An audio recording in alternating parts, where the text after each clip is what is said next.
우리 문자 메시지 하나 받고 이거 무슨 뜻이지 하고 한참 고민해 본 적 다들 있지 않으세요? 아니면 뭐 복잡한 철학책 같은 거 읽다가 도대체 무슨 말이야 하고 막막했던 경험은요? 맞아요. 무언가를 진짜로 이해한다는 거 이게 생각보다 진짜 어려운 일이더라고요. 그래서 오늘은요, 이 이해라는 게 왜 이렇게 어려운지 그 본질을 한번 파헤쳐 보고요. 어떻게 하면 더 깊은 이해에 도달할 수 있는지 그 놀라운 방법에 대해 같이 이야기 나눠보려고 합니다. 네, 아마 다들 한 번쯤은 내 말은 그 뜻이 아니었는데 하는 경험 있으실 거예요. 근데 진짜 신기하지 않아요? 이렇게 간단한 대화에서도 왜 자꾸 오해가 생기는 걸까요?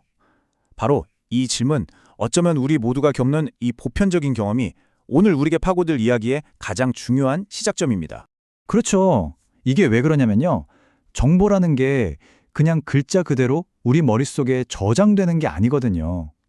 우리가 뭔가를 보고 들으면 그 순간 우리 머릿속에 있던 온갖 경험, 감정, 생각들이랑 막 뒤섞여 버려요.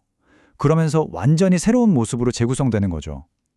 그러니까 글자 너머에 있는 그 사람의 진짜 의도나 전체적인 맥락, 이런 걸 파악하는 진정한 이해가 그렇게 어려운 겁니다. 바로 여기에 핵심이 있어요. 자, 바로 이 이해라는 문제를 정말 평생에 걸쳐 고민한 사람이 있습니다. 오늘 이야기의 주인공이죠. 바로 독일의 신학자이자 철학자 프리드리히 슐라이어 마허입니다. 이 사람은요, 단순히 어떻게 이해할까를 넘어서 이해라는 행위 자체가 도대체 어떤 구조로 이루어져 있는가, 이걸 밝혀내고 싶어 했어요.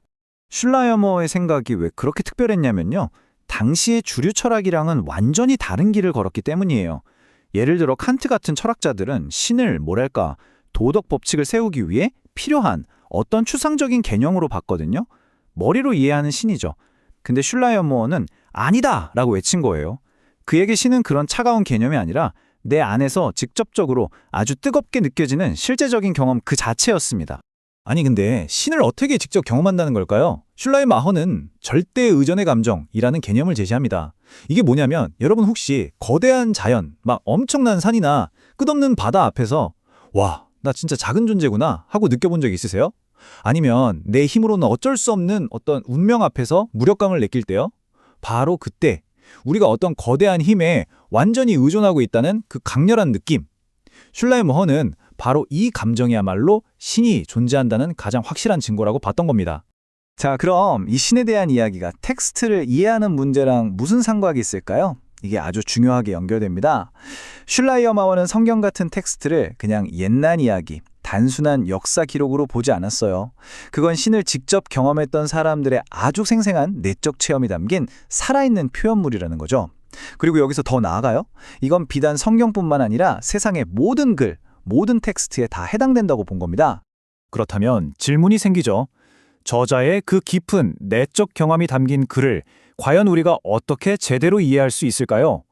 여기에 대해 슐라이어 마허가 내놓은 아주 유명한 해답이 있습니다. 바로 해석학적 순환입니다. 이름만 들으면 좀 어려워 보이죠? 근데 원리는 생각보다 간단해요. 핵심은 딱 하나. 부분과 전체는 서로가 없으면 이해될 수 없다는 겁니다. 우리가 흔히 하는 말이 있잖아요. 나무를 보지 말고 숲을 봐라. 근데 슐라이어 마허는 여기서 한 발 더 나아가요. 숲을 알려면 나무도 봐야 하고 나무를 알려면 숲도 봐야 한다. 이렇게요. 이 둘 사이를 끊임없이 왔다 갔다 하는 과정. 바로 그게 이해의 본질이라는 거죠. 그래서 순환이라고 해서 그냥 뱅글뱅글 같은 자리를 도는 게 아니에요. 오히려 나선형 계단을 오르는 것에 가깝습니다. 자, 상상해보세요. 우리가 책의 한 문장, 즉 부분을 읽어요. 이걸로 이 책은 대충 이런 내용이겠구나 하고 전체를 짐작하죠. 그런 다음에 그 짐작을 머릿속에 넣고 다시 아까 그 문장을 읽는 거예요. 어떨까요? 분명히 처음 읽었을 때랑은 전혀 다른, 더 깊은 의미가 보일 겁니다. 이런 식으로 부분과 전체를 계속 오가면서 우리의 이해는 점점 더 깊어지고 정교해지고 마침내 저자의 생각에 가까워지는 거죠. 좋아요. 그럼 이 나선형 계단을 좀 더 잘 오를 수 있는 방법, 어떤 도구 같은 건 없을까요? 물론 있습니다. 슐라이어 마허는 아주 구체적인 두 가지 해석 도구를 우리에게 알려줍니다. 첫 번째는 문법적 해석이에요. 이건 말 그대로 텍스트의 뼈대, 설계도를 분석하는 거예요. 이 단어가 무슨 뜻인지, 문장 구조는 어떤지, 이 글이 쓰인 시대는 어땠는지 같은 객관적인 사실들을 파악하는 거죠. 그리고 두 번째 도구가 정말 중요한데 바로 심리적 해석입니다. 이건 저자의 마음속으로 직접 들어가 보는 거예요. 작가가 왜 하필 이 단어를 썼을까? 이 문장을 쓸 때 어떤 기분이었을까? 이렇게 추측해 보는 거죠. 이 두 가지, 그러니까 텍스트라는 객관적인 뼈대와 저자라는 주관적인 마음을 함께 읽어낼 때 비로소 진짜 이해가 시작된다는 겁니다. 자, 여기까지 들으시면 이거 그냥 옛날 책 읽는 어려운 얘기 아니야? 하실 수도 있어요. 하지만 절대 아닙니다. 이 해석학적 순환은요, 사실 우리 삶의 모든 순간에 적용되는 말 그대로 모든 이해의 기본 구조라고 할 수 있어요. 우리 맨 처음에 얘기했던 걸로 돌아가 볼까요? 친구가 나한테 괜찮아 라고 한마디 툭 던졌어요. 이 말, 이 부분만 들어서는 진짜 의미를 알 수 없죠. 그 친구가 요즘 힘든 일이 있는지 아니면 정말 좋은 일이 있는지 그 친구의 전체적인 상황, 즉 전체를 알아야만 괜찮아라는 한마디에 진짜 속뜻을 이해할 수 있잖아요. 보세요. 바로 이게 우리 일상에서 매일 일어나는 해석학적 순환인 겁니다. 어디 그뿐인가요? 우리가 뭔가 새로운 걸 배울 때도 똑같아요. 저도 예전에 철학 공부할 때 플라톤이니 데카르트니 이 사람들이 왜 이런 얘기를 했는지 도무지 이해가 안 되는 거예요. 그냥 뜬구름 잡는 소리 같고. 그런데 나중에 그 사람들이 살았던 시대적 배경, 즉 전체를 공부하고 그들이 개인적으로 어떤 고민과 질문을 안고 살았는지, 즉 심리를 들여다보니까요.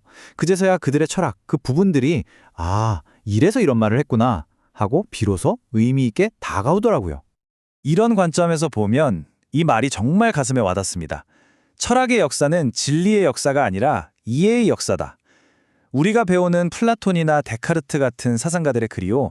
어쩌면 절대 변치 않는 정답이나 진리가 아닐지도 몰라요. 그보다는 그 시대를 살았던 한 인간이 어떻게든 이 세상을, 이 삶을 이해해 보려고 했던 그 치열한 몸부림의 기록인 거죠. 그러니까 철학의 역사란 곧 더 깊이 이해하기 위한 인류의 위대한 투쟁의 역사라고도 할 수 있겠습니다. 그래서 슐라이어마우가 정말 대단한 이유가 바로 이겁니다. 그 이전까지 해석학이라는 건요, 신학자나 법률가 같은 일부 전문가들만 쓰는 특수한 도구 같은 거였어요. 그런데 슐라이어마우가 이건 우리 인간 모두의 뇌에 깔린 기본 운영체제 같은 거야 라고 선언한 거죠. 우리 모두가 매일 매 순간 하고 있는 이 이해라는 활동의 보편적인 원리를 밝혀낸 위대한 사상가인 셈입니다. 자, 이제 마지막으로 여러분께 질문을 던지면서 마무리할까 합니다. 여러분은 지금 무엇을 혹은 누구를 진심으로 이해하고 싶으신가요? 그게 어떤 사람이 될 수도 있고 어려운 책 한 권일 수도 있고 아니면 지금 내가 처한 이 상황 자체일 수도 있겠죠. 오늘 우리가 함께 이야기 나눈 이 해석학적 순환, 부분과 전체를 오가는 이 나선형의 계단을 한번 떠올려 보세요. 어쩌면 그 끝에서 이전에는 미처 보지 못했던 훨씬 더 깊고 새로운 의미를 발견하게 될지도 모릅니다.